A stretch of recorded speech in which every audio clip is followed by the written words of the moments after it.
ভদ্রলোক অনেক বড় শিক্ষিত ছিল, এসএসসি পাস, দাখিল মেট্রিকুলেশন। তারপরে আমরা বলি না, মৌলানা আব্বাস আলী খান তার জীবনী লিখেছেন মৌলানা মওদুদী নামে।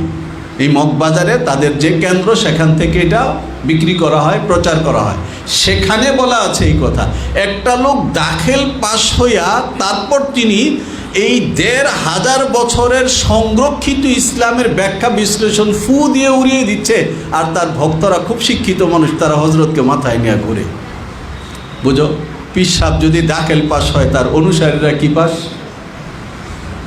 আমাদের ওস্তাদ মৌলানা নূর আলম খলিল আল আমিনী বলেন, মুসলমানদের ইতিহাসে যত বাতিল ফেরকা পাওয়া যায় সবগুলোকে পিষে সুন্দর করে একটা বড়ি বানিয়েছে। সেই বড়িটার নাম হলো আল মওদুদিয়া।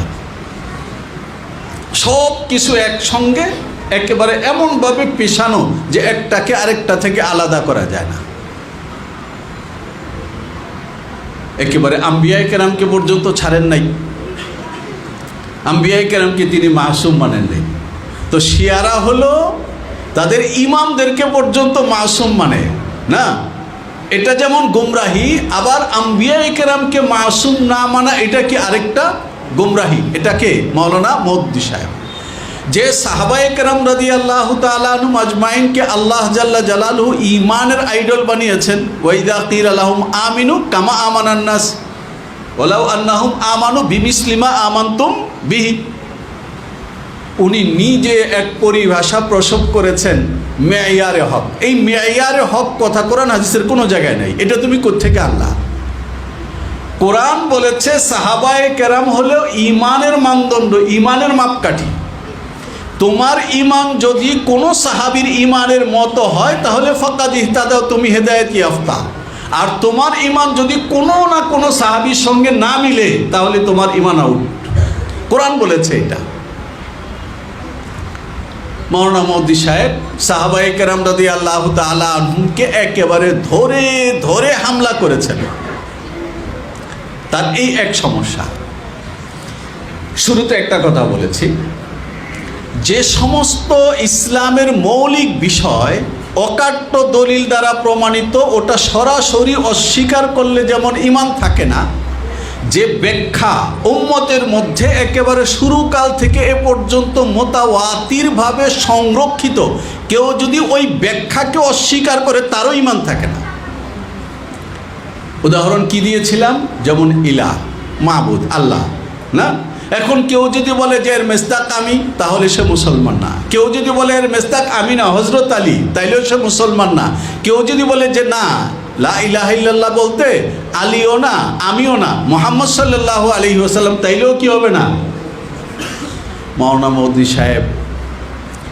মওদুদী সাহেবের আকীদাগত যে সংকট, এই সংকটের কেন্দ্রীয় জায়গা মানে স্পর্শকতার জায়গা, যেটা শোনার পরে মানুষ মুসলমানদের রক্ত টকবক করে উঠে, সেটা হলো নবী এবং সাহাবী।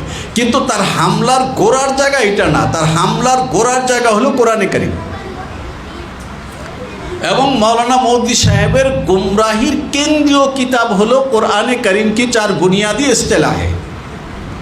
মৌলানা মওদুদী সাহেব সেখানে যে কথাটা দেখানোর এবং বোঝানোর চেষ্টা করেছেন, 4টা পরিভাষা। ইলাহ, রব, দিন, ইবাদত। কি? ইলাহ, রব, দিন, ইবাদত। তিনি বলেছেন যে এই 4 পরিভাষা সাহাবায়ে কেরাম তো বুঝতেন, তার পরবর্তী সময়ে এসে মানুষেরা এর মূল অর্থ এটা ভুলে গেছে। ফলে কোরআনে কারীমের 3 ভাগের 2 ভাগই নজরের আড়ালে চলে গেছে। উনি পাইলেন কই? হ্যাঁ, নজরের আড়ালে যে চলে গেল সাহাবায়ে কেরামের পরে, তো আপনি এত বছর পরে এসে আপনি কই পেলেন? তাইলে কি আপনার কাছে ওহী আসে? আসতেও পারে। ভদ্রলোক অনেক বড় শিক্ষিত ছিল, এসএসসি পাস, দাখিল মেট্রিকুলেশন। তারপরে আমরা বলি না, মৌলানা আব্বাস আলী খান তার জীবনী লিখেছেন মৌলানা মওদুদী নামে। এই মগবাজারে তাদের যে কেন্দ্র, সেখান থেকে এটা বিক্রি করা হয়, প্রচার করা হয়। সেখানে বলা আছে এই কথা, একটা লোক দাখিল পাস হইয়া তারপর তিনি এই ১৫০০ বছরের সংরক্ষিত ইসলামের ব্যাখ্যা বিশ্লেষণ ফু দিয়ে উড়িয়ে দিচ্ছে, আর তার ভক্তরা খুব শিক্ষিত মানুষ, তারা হজরতকে মাথায় নিয়ে ঘুরে।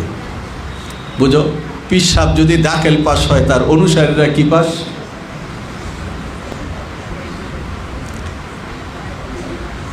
আজব রকমের ব্যাপার যে একজন শিক্ষিত মানুষ কিভাবে এটা বুঝে।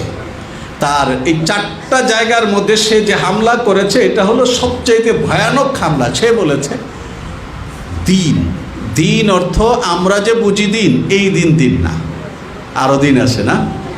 হ্যাঁ, এই দিন দিন না, সেই দিন কি? সেই দিন হলো রাষ্ট্র।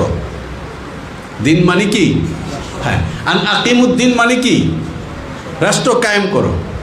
এমনকি আল্লাযীনা ইউকিমুনাস সালাত, তিনি বলেছেন নামাজ কায়েম করা, নামাজ পড়া না। নামাজ কায়েম করা মানে কি? যে সমাজে সবাইকে নামাজি বানাতে হবে। দাখিল পাশ হলে যা আর কি। আপনার এটা কে কইল? তোমরা যারা তাফসির পড়েছো তারা জানো যে ইবনে আব্বাস বলেছেন, তাফসিরে আবি সাউদ, ইবনে কাসির সহ সব বিখ্যাত তাফসিরের মধ্যে আছে, আকিমুস সালাহ আই আদ-দুহা বিহুকুকিহা মিনাল ওয়াজিবাতি ওয়াস সুনান। সুন্নত, ওয়াজিব, রুকন সব সহকারে যথাযথভাবে নামাজ পড়াকে কি বলা হয়? একামাতে সালাহ। উনি বলেছেন যে এটা না, উনি বুঝছেন ভালো, আরও কিছু বুঝতে দাও। তো উনি বুঝতে বুঝতে এই জায়গাটায় শেষে এসছেন যে দিন মানে হলো রাষ্ট্র। তাহলে নামাজ, রোজা, হজ, জাকাত এগুলো কি? উনি বলেছেন ট্রেনিং। তাহলে আমরা যে নামাজ পড়ি, উনি বলেছেন যে ওনার খুতুবাত, এটা পড়ে দেখো, হাকিকতে নামাজ যেখানে, সেখানে তিনি বলেছেন ইয়ে এক ট্রেনিং কোর্স হয়। কাজে আমরা যে নামাজের মধ্যে উঠা বসা করি, এটা হলো প্র্যাকটিস, ট্রেনিং। আমাদের প্রশ্ন হলো এটা, তাহলে যার বয়স হয়ে গেছে 80 বছর, দাঁড়াইতেই পারে না, অজু কখন থাকে কখন থাকে না তাও বলতে পারে না, এই লোক ট্রেনিং দিবে কেন?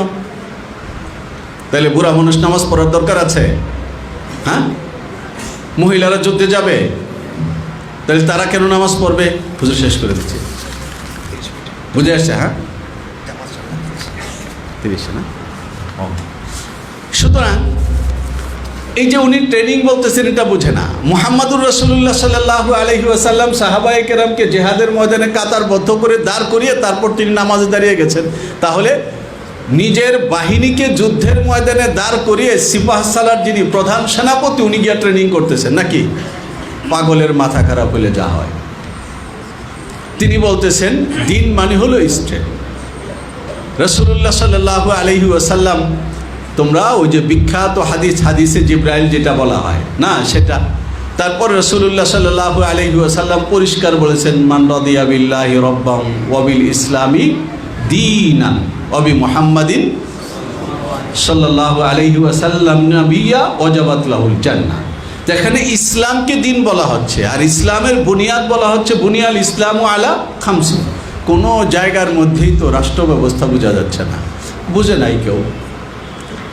ভাবসাবখানা এমন যেন আল্লাহও ঠিক মতো বোঝেন না। ওনার সঙ্গে পরামর্শ করে যদি আল্লাহ ইসলামটাকে বানাইতো, তাহলে ঠিকঠাক মতো বানাইতে পারত। সালাফের মানিত ব্যাখ্যা, উম্মত ১৫০০ বছর ধরে ইসলামের মৌলিক বিশ্বাসগুলোকে যেই অর্থে ধারণ করে এসছে, কেউ যদি ওই অর্থের বাইরে চলে যায়, যদি সেটা কাতঈ হয় তাহলে কাফের হয়ে যাবে, যদি কাতঈ না হয় তাহলে গোমরা হয়ে যাবে। এই জন্য মাওলানা মওদুদী সাহেব এবং তার দল গোমরা, এতে সন্দেহ নাই। এমনকি আহলে হাদিসও গোমরা। মাওলানা আমিন সফদরকে বলা হয়েছে আহলে হাদিসকে গোমরা বলবেন? উনি বলেছেন যারা আহলে কোরআন, কোরআন বড় না হাদিস বড়? তা আহলে কোরআন যদি গোমরা হয়ে গিয়ে থাকে বড় ভাই, তাহলে আহলে হাদিস তো গোমরা হওয়ার জন্য কিচ্ছুই লাগে না, এটা বড় ভাইয়ের হাত ধরে হাঁটতে হাঁটতে গোমরা হয়ে যাবে। আমরা পড়ব, জানব, সত্যকে দলিল সহকারে ধারণ করব এবং পূর্ণ ঈমানের সঙ্গে বলবো। আল্লাহ তাআলা আমাদের কবুল করেন, হেফাজত করেন, আমিন। আসসালামু আলাইকুম ওয়া রাহমাতুল্লাহ।